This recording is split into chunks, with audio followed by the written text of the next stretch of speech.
Coming up, sweet news at Cadbury as investment worth millions is announced, but only if workers agree. What do we really know about e-cigarettes? Your views coming up. And a shoebox full of memories reunited with its owner. That's ITV News Central at 6. Coming up, sweet news at Cadbury as investment worth millions is announced, but only if the workers agree. Details next.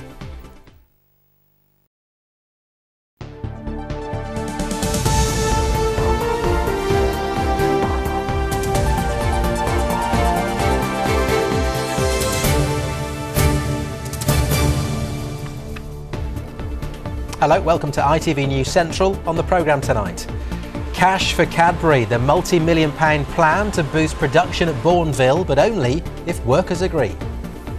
Production costs here can be twice as high as those of our competitors, and even twice as high as some of our sister factories in Western Europe. A coroner rules death by misadventure at the inquest of a channel swimmer who died just metres from the shore. Why health experts are warning electronic cigarettes might not be as safe as they seem. And ITV News Central to the rescue, the priceless pictures reunited with their owner.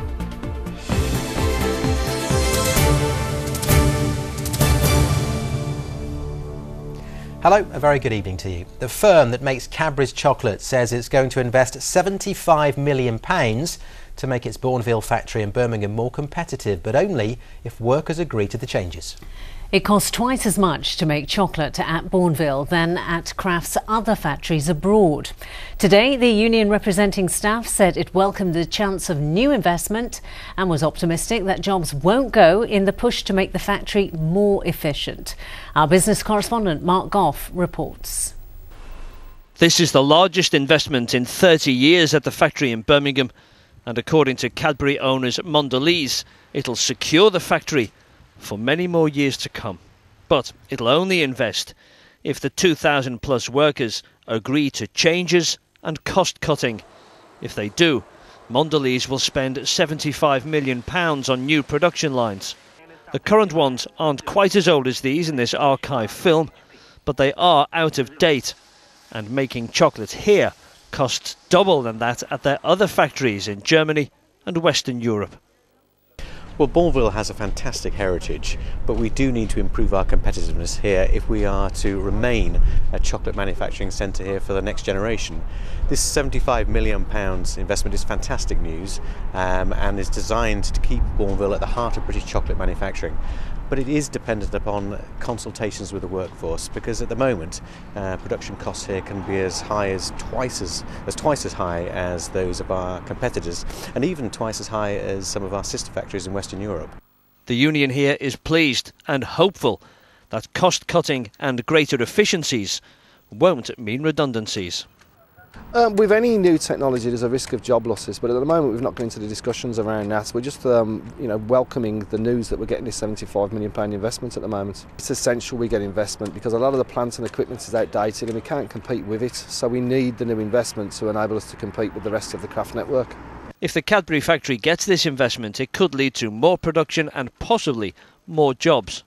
And it's not the only investment taking off at Birmingham Airport. The new runway extension was being admired today by the Chief Secretary to the Treasury. The longer runway means Birmingham can get long-haul flights, but a recent report said no to a second runway for the time being, preferring expansion at London Airport instead. Well, the airport has a vast capacity to expand already, a lot of capacity to take up more passengers with its existing runway. With this extension, it'll be able to do even more. I'm here today because this sort of infrastructure is what is driving economic growth forward, not just here in Birmingham, but across this region. Short-haul flights will be using the new runway soon as it gets longer, with the first long-haul flight taking off in June. Mark Goff, ITV News, Birmingham. 5 police officers who were investigated for the way they dealt with a protected witness involved in a murder trial in 2008 will not be charged. The Independent Police Complaints Commission looked at how the officers acted before the trial of 5 men over the death of Kevin Nunes, who was shot dead in Staffordshire in 2002. The CPS found there was insufficient evidence to bring charges. The involvement of 9 other officers, who all held senior positions at Staffordshire Police at the time of the trial, is still being investigated. A 16-year-old arrested on suspicion of carjacking a woman at Knife Point in Birmingham has been released on police bail. Officers were called to Handsworth Wood on Tuesday evening after receiving a call from a woman driver. They found her Seat Leon abandoned a short distance from where she'd been held up. Police are appealing for anyone with information to come forward. The firm that runs Oakwood Prison near Wolverhampton has denied claims that a disturbance earlier this month was a full-scale riot. A prison officer has told the BBC G4S, which runs Oakwood, lost control of an entire wing on the 5th of January. But the firm's told ITV News Central it was not a riot and involved no more than 20 prisoners. Our briefing was that the prisoners were armed and dangerous, and they had completely taken over an entire wing of the prison. There were pool tables that had been broken up, iron bars lying around, wires had been strung up as tripwires at leg level and at chest and neck level. I did hear prisoners shouting, "We're ready for you. Come on, we're going to get you." Well, meanwhile, a prisoner who used a shard of glass to launch an attack on staff at another West Midlands jail run by G4S has been found guilty of wounding and assault. Ahmed Sharif Jama al-Sharif, who's 53, smashed a television in his cell before attacking officers at HMP Birmingham in November 2012. He's due to be sentenced next month. An inquest has heard how a woman who died while swimming the English Channel last year showed signs of fatigue and struggled to swim when she was just a mile away from finishing. Susan Taylor embarked on the 21-mile swim to raise money for good causes. A coroner in Leicestershire told her family she was someone they could be very proud of. Rajiv Popat reports. Susan Taylor's brother and parents attended the inquest into her death at Rutland and North West Leicestershire Coroner's Court this afternoon. Miss Taylor had been swimming the Channel in July last year to raise money for 2 charities, Diabetes UK and the Rainbow's Children's Hospice in Loughborough. But on the final part of the challenge, just a mile from the French coast, Miss Taylor from Barwell in Leicestershire suddenly collapsed. The inquest heard that Miss Taylor's brother David, a paramedic, was on a support boat. He noticed that she was showing signs of fatigue, was struggling to swim, and she'd been sick. He and other team members then pulled her out of the water and onto the boat, where they tried to save her. Minutes later, French lifeguards and a helicopter arrived. She was taken to hospital, but she died before she could be treated. After her death, people donated more than £120,000 to her charity fund. The comedian David Walliams, who swam the Channel in 2006, pledged £1,000. The coroner, Trevor Kirkman, recorded a verdict of death by misadventure. He said Miss Taylor died as a result of acute cardiorespiratory collapse, which was caused by prolonged open-sea swimming. A statement from the family was later read out by a spokesperson from the Rainbow's Children's Hospice. Susan was a wonderful person and was dedicated to helping those less fortunate than herself. It was a great comfort that Susan died attempting to accomplish her childhood ambition in aid of two such worthy causes. We would like to express our gratitude to those who have supported our family and Susan's legacy during this difficult time. The coroner told Miss Taylor's family that she was not undertaking the swim for personal glory, but for her love for other people and her desire to help. He added she was most definitely someone they could be proud of. Rajiv Popat, ITV News, Loughborough. An inquest has heard how 19 opportunities were missed to spot that the ejection seat, which fired a Red Arrow's pilot to his death, was in an unsafe position. Flight Lieutenant Sean Cunningham, who was from Coventry, died in November 2011 after his ejection seat activated while on the ground at RAF Scampton in Lincolnshire. The inquest also heard there was a failure to notice a safety pin had been wrongly installed. The hearing continues. A charity set up in memory of 6 children killed in a house fire in Derby has been told to close by police. The Catch Me When I Fall fund was started in memory of Jade Philpott and her brothers Jack, Jesse, Jaden, John and Dwayne, who died in May 2012. Well, in a statement, Derbyshire Police confirmed that a man connected with the Catch Me When I Fall fund has been questioned about allegations connected to the fund. No charges have been brought against him, as no evidence of wrongdoing was found. Well, the man has been advised not to carry on fundraising, and the charity will have to tell police what they plan to do with the money they've raised so far. Detectives investigating the disappearance of Madeleine McCann have sent an official request for information to police in Portugal. Madeleine from Rothley in Leicestershire went missing from the Algarve in 2007. It's thought officers want to speak to men who made a large number of phone calls on the night she disappeared. Now, actor Ricky Tomlinson was watching in the House of Commons today as MPs debated the call for secret government papers about his controversial jailing in the 1970s to be released. He was one of the so-called Shrewsbury 24, accused of intimidation while picketing during the national building strike. The actor claims the men were victims of a state campaign to break the unions. Our political correspondent Alison McKenzie reports. It's a campaign that has marched through the streets of Shrewsbury. Today, Ricky Tomlinson and fellow campaigners came to Westminster. At heart, the accusation that 42 years ago, the then Conservative government plotted to intimidate the trade unions by making an example of pickets who staged a protest at a building site in Shropshire. Ricky Tomlinson, then a plasterer, was one of those jailed. He's backing the call for the government to publish the papers of the time, which he says will prove there was a conspiracy against them. What have we done? We went on strike.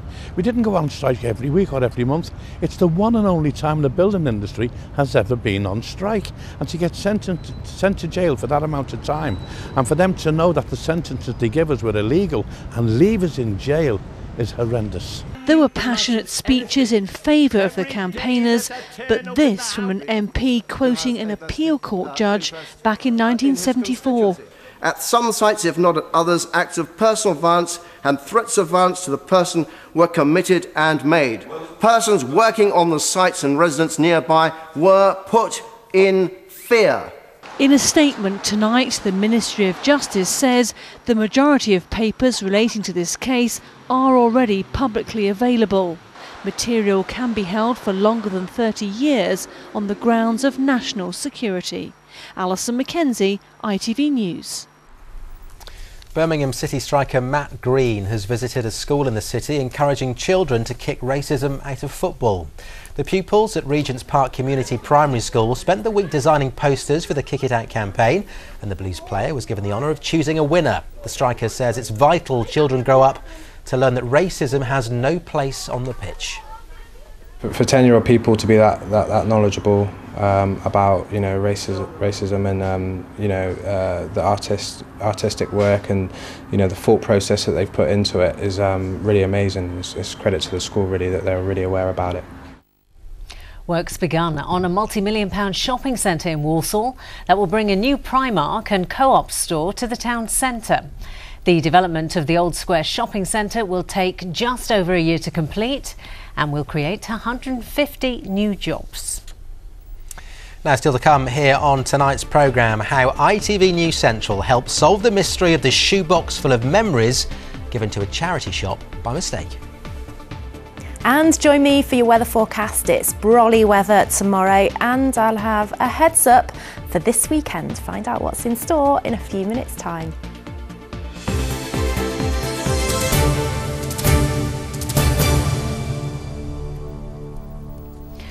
They've helped over 1 million people in the UK kick the smoking habit and are a common sight in some offices, pubs and living rooms.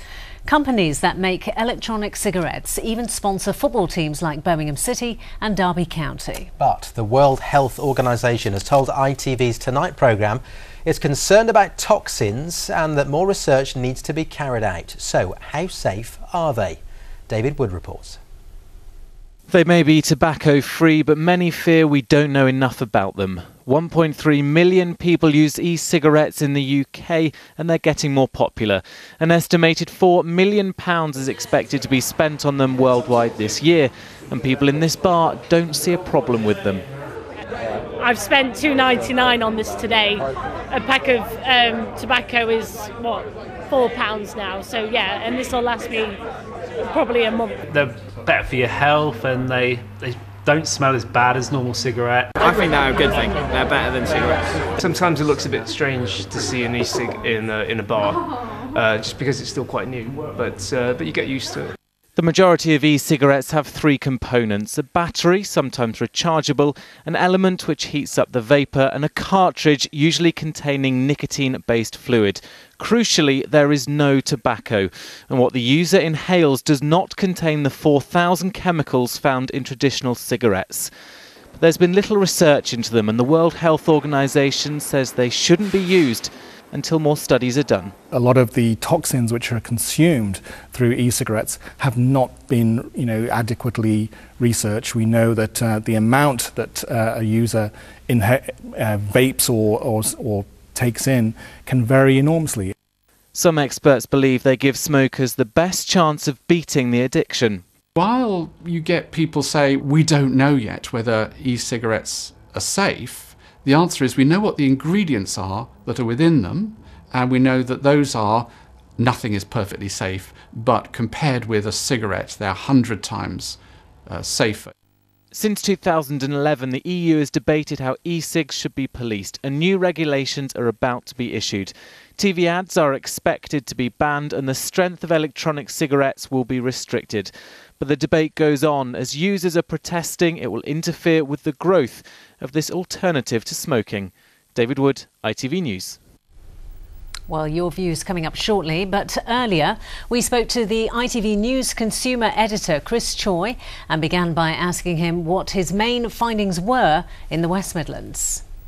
Well, for tonight's documentary, we went and filmed at the ground of Birmingham City. What's interesting there is that one of their sponsors is an e-cigarette company called Nicolite, and what is fascinating about that particular company is that they are one of the e-cigarette firms that wants more regulation, not less. They've actually got a pharmaceutical background, and they think that e-cigarettes should be regulated pretty much like a medicine. Well, Chris, if that's what they think, why doesn't it happen now? Why the lack of legislation thus far? Well, you know what I think has happened is that just within 7 years, this market has developed so fast that regulators and research have failed to keep up. I mean, we all know the kind of familiar basic e-cig. Now you get a whole range from pipes like this all the way through to strange looking cigar shapes. There is an awful lot of very rapid innovation going on, and it's leaving consumers in a pickle, because to make an informed choice you need information, and the research and the regulation is not there at the moment to give consumers that advice and information. So, Chris, given we know little about the long-term effects of these things, and you mentioned Birmingham City, should we be perhaps questioning our football clubs using them as sponsors? Well, what the football clubs, and we've spoken to some, are saying, and what the e-cigarette companies are saying, is that actually it's the perfect setting to get through to smokers. People that are going to sports grounds, they're not able to smoke conventional tobacco within the ground. This is a good place to get across them. They say they're not trying to get an audience that is not interested in smoking. They're not looking to make any new nicotine addicts, and therefore they would defend the policy. And in some instances, they say they can already see benefits in that the old tobacco smoking areas of the grounds are now not as well as attended, because more people are turning to the e-cigarettes instead. OK, Chris, thank you very much for joining us. Well, lots of you have been having your say on our Facebook page today. Gavin Morgan in Dudley thinks they're a lot safer than cigarettes, especially counterfeit cigarettes, he says. Carol Thomas from Castlevale in West Bromwich says she smoked for over 40 years and tried to give up. These e-cigarettes are the only thing to have stopped her from smoking. James Harrison from Birmingham, I believe they have to be better than all that tar and actual smoke going into your lungs. Oliver Pruitt from Redditch, I think they're a fantastic product and they've helped me to quit smoking when other products didn't. There does need to be more research into them. And Wayne Stedman from Wolverhampton says, I think they're bad for your health with all those chemicals in them. They should ban them. A selection of views there. Thank you very much to everybody who got in touch. And you can watch tonight The Rise of the E-Cigarette on ITV at 7:30. Now, a high proportion of young teenagers are worried about their body image, according to a new study.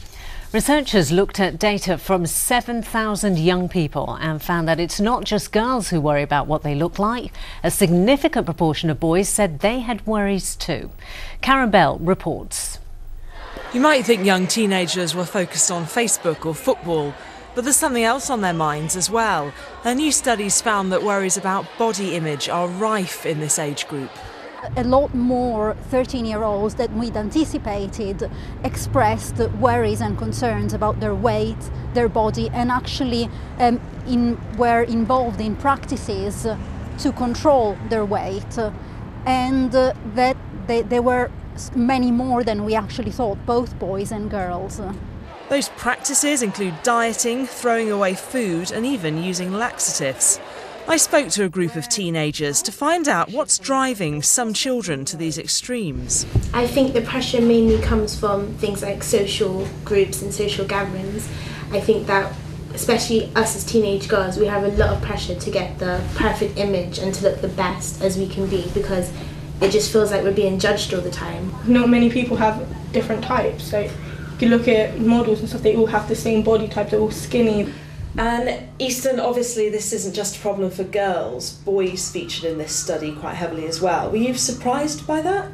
When another boy disrespects them in the way of their appearance, and because they feel that disrespect, it's like, because they can't do nothing about it in that straightaway image, it's like they worry about it. The statistics show just how widespread this problem is. 3 in 5 young teenage girls told the researchers that they were worried about putting on weight, as well as 2 in 5 boys. Although overall this is a female problem, girls were found to be twice as likely as boys to be extremely worried about their weight. Confidence, I think it's a thread that goes throughout it, and that's what we try and teach young people generally, because if you're confident about who you are, you're not really fazed by what you see in the media. The media gives us a diet of everybody being the same, when in fact we're not. With the scale of the problem starting to become clear, schools have a tough job on their hands, tackling a confidence crisis and ultimately trying to protect childhoods.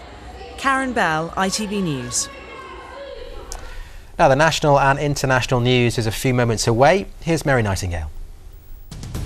As a coroner finds opportunities were missed to save a 4-year-old boy, there are questions about whether care fell short for others on the same ward. Sean Turner died from a brain hemorrhage after heart surgery. Tonight, his family and 9 others are taking civil action against Bristol Children's Hospital. Health officials issue a warning over the safety of e-cigarettes. And Justin Bieber's arrested after an alleged drug-fueled drag race in Miami. Join Mark Austin and me for that and more at 6:30. A mile-long stretch of motorway has been specially built at an airfield in Leicestershire. The road to nowhere is being used to train traffic officers working for the Highways Agency. Well, it allows them to practice the skills they need in real-life situations on a typical motorway. It's been built at Bruntingthorpe Airfield, where officers learn how to block off lanes safely, screen incidents and tow vehicles. This is fantastic for us. Obviously, doing this kind of training is just not something we could contemplate on a live motorway. We certainly wouldn't wish to close a live motorway for training purposes. So having an airfield like this, which has been painted to simulate motorway, is absolutely perfect for our training needs. We can do everything we need to do safely for our staff, preparing them for working in that quite hazardous live environment. It's not a typical motorway though, is it? No, so apparently the shortest in the world. Oh really? And no traffic. Anyway. Definitely not typical. Right, a successful conclusion to a story we brought to you last night, and we can gladly admit we played a part in making it happen. The search for the owner of a shoebox full of family photos has been found. The box was left at a Birmingham charity shop along with several others that did contain shoes. But 24 hours ago, who they belonged to was a mystery. Then a call to our newsroom changed everything. Andy Bevan has the full story. Okay, I believe these are yours. The moment that charity shop staff and a grateful owner thought might never happen. The safe return of a shoebox mistakenly donated and crammed with family photos dating from the early 1900s. The only clue to the identities of those in the pictures was the name William Cater in a handwritten letter and on a rent book dating from 1958. Volunteers at the Acorns Hospice charity shop at Castle Bromwich contacted ITV News Central in a bid to trace the owner. It's exciting because this is actually somebody's life. Hopefully we'll keep them here, somewhere safe, and somebody will be in touch. Within minutes of our item being transmitted last night, the phones here in our newsroom were red hot, with callers claiming to know people who were in the photographs. But the phone was also ringing at Loretta Selway's house. It was her relatives telling her they'd just seen their family photos on TV. It turns out that in the busy few weeks before Christmas, Loretta had dropped off half a dozen shoeboxes on behalf of her mother-in-law, not realising one contained the irreplaceable snaps. This one here is obviously Father Christmas, and that is my husband Brian Selway. Okay. And do you know where that was took? Not really, but I'd take a guess that 1953, probably the old Lewis's. Yeah. Absolutely relieved, so relieved. As I said, I'm just overwhelmed because I would never have missed them at all, and to lose such treasured memories of not just my husband's but the extended family as well, I think would be a travesty. I'm just so pleased that it's actually going home. Just absolutely over the moon. This afternoon the photos were back where they belong, with Loretta's mother-in-law, Stella. William Cater, the man in the letter, was Stella's father. He was a chauffeur, really, and he did all sorts of odd jobs at the manor. That's the big house. We didn't live in there. That's me. That's you. There you go. The dog is my grandmother's. I must have been about 24, 25. In a few days, Stella will celebrate her 90th birthday, an age when memories are more important than ever. Just as well, then, that this particular family story has a happy ending. Andy Bevan, ITV News.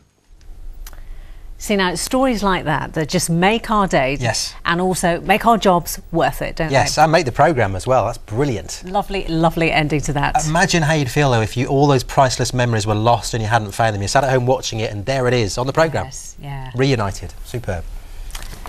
If only the weather was just as pleasing. Hey, let's get the forecast, shall we, from Lucy.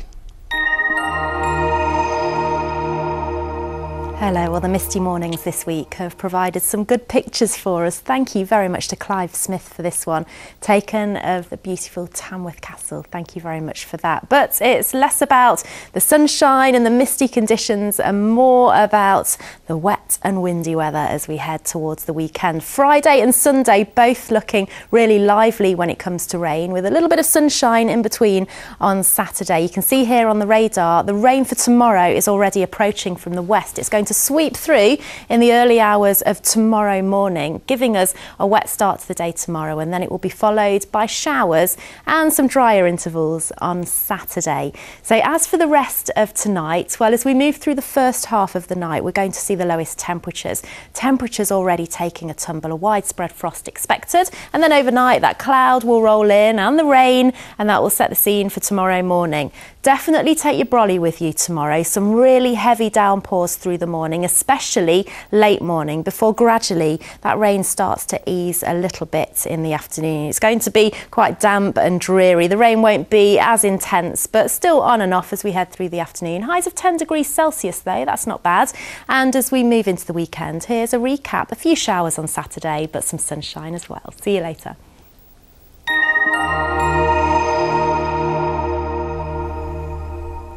Let's take a look at our top stories here on ITV News Central. The firm which makes Cadbury's chocolate says it's going to invest £75 million to make its Bourneville factory in Birmingham more competitive, but only if workers agree to changes.